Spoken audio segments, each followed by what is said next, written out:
Welcome, friends and collectors, to another edition of Diecast Emporium Military Mondays, brought to you by my friends at SmallScaleHobbies.com. There's the business card with the website. Be sure to visit SmallScaleHobbies.com for all of your military scale model needs, including models, obviously, paint, decal sets, figures, and much, much more. Alright, guys, the subject of today's video is actually a twofer, which I know a lot of you like to see. And it's on some Cold War / early Vietnam War era self-propelled howitzers, specifically the M53 and the M55. This is the M53, and this is its nearly identical twin, the M55. Although they look optically very similar, there are some notable differences, and I will touch on some of those as we go throughout the video. But first, let's learn a little bit more about them. The M53 and M55 were self-propelled guns with a 155mm gun and a 203mm gun, 8-inch gun, respectively. And as I said, they were vehicles during the Cold War era, 1950s through the 1960s. They were built as a direct replacement for the World War II era vehicles of the same type, like the M40 motor gun carriage. They were built on the numerous M46 and M47 patent tanks chassis that were available, but nearly every aspect mechanically was reversed. In fact, if you look really close, particularly on the M55 model, you'll notice that the undercarriage looks very familiar to the patent tank, however, it is reversed, with the motor mounted in the front and the drive sprocket also mounted in the front. So, besides the main armament, another difference was the ammo stowage, and the M53 has the side skirt flares, as you can see there near the top of the tracks. So, by the mid-1950s, the U.S. Army started converting their current M53s into M55s by changing out the 155 gun to a 203 gun, as well as the ammunition stowage, allowing for more rounds. Both M53 and M55s were made by Pacific Car and Foundry Company, with the first rolling out of the assembly plant in August 1952. As I mentioned just briefly, both saw active service with the U.S. Army and Marine Corps in Southeast Asia, the Vietnam War, before ultimately being retired and replaced by first the M110, and then subsequently the one that really stuck, the M109. Now, we are still using a variant of the M109 today, so we're talking about going on nearly 65 years of active service, so that's pretty impressive. Okay, let's now talk about the models. We will look at one at a time. We'll start out with the M53. So this is a self-made model by Roco Mini Tanks. Here's the packaging that mine came in. I did purchase both of mine from SmallScaleHobbies.com, but at the time that I got around to filming this review, I believe only the M55 is still available in stock currently. I will post a link down below. Back to the M53. I mentioned the noticeable differences. You can see the large side skirt covering that's up at the top, and then the gun, the main gun, is different on both. You can actually see that this one appears to have a longer gun. That doesn't necessarily mean it's a higher caliber gun, which we know is not the case. The back, again, very similar. Both have I call it a dozer blade, but in fact it's more of a spade, which helps support the vehicle when it is firing those large caliber rounds, so it doesn't take off backwards when a round goes off. Again, side by side for comparison. You can't really tell on these 187 scale models, but the other dead giveaway is the ammo stowage. Again, which would be inside the main part of the top of the vehicle, which again you can't see.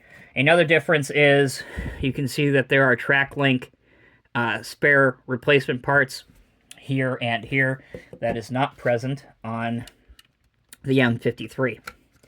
So, we talked a little bit about the M53. It is a Roco, Roco. Sometimes I call it Rocco. Roco Mini Tanks, 187 scale kit from way back in the day.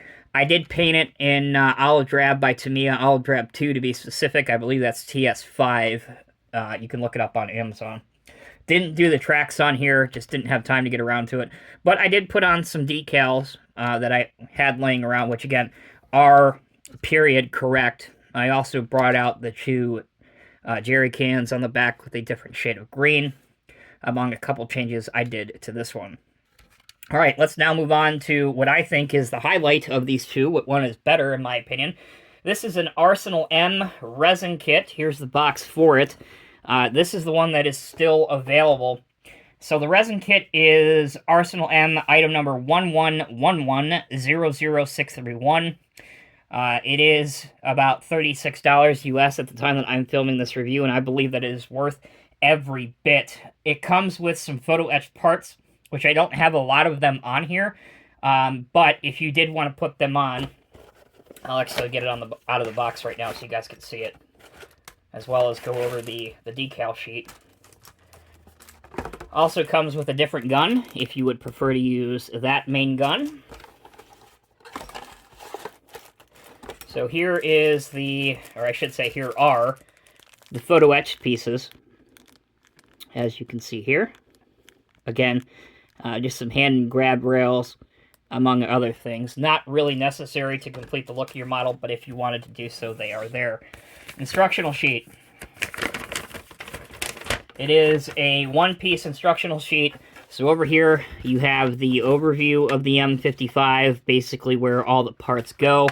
And then on the left-hand side, you can see all of the main parts and pieces that are numbered, along with the photo etched pieces that are optional.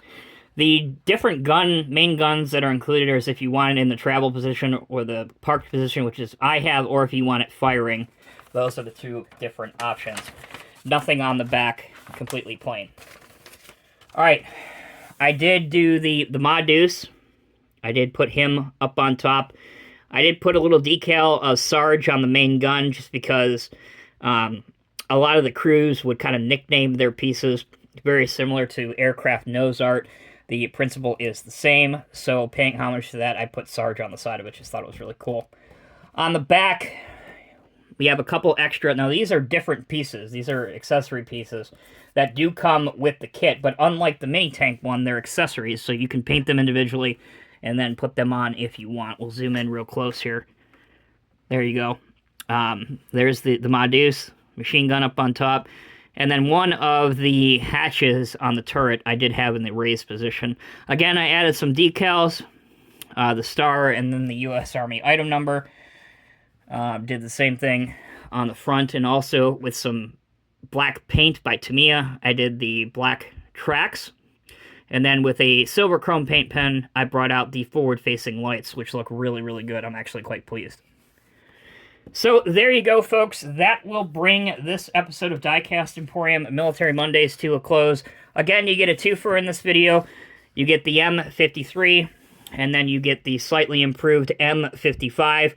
If I had to choose one, all things being considered, and if both were still available, absolutely I'd go with the M55 if you want a Cold War era, early Vietnam era, self-propelled howitzer model in your collection. The kit was really fun to do. Takes probably the better part of an afternoon into the evening to do, not including paint, drying, and decal processes, but it's a really fun kit to do. Very, very simple, and I enjoyed it very much. Until next time, take care, be well. I'll see you in the next review.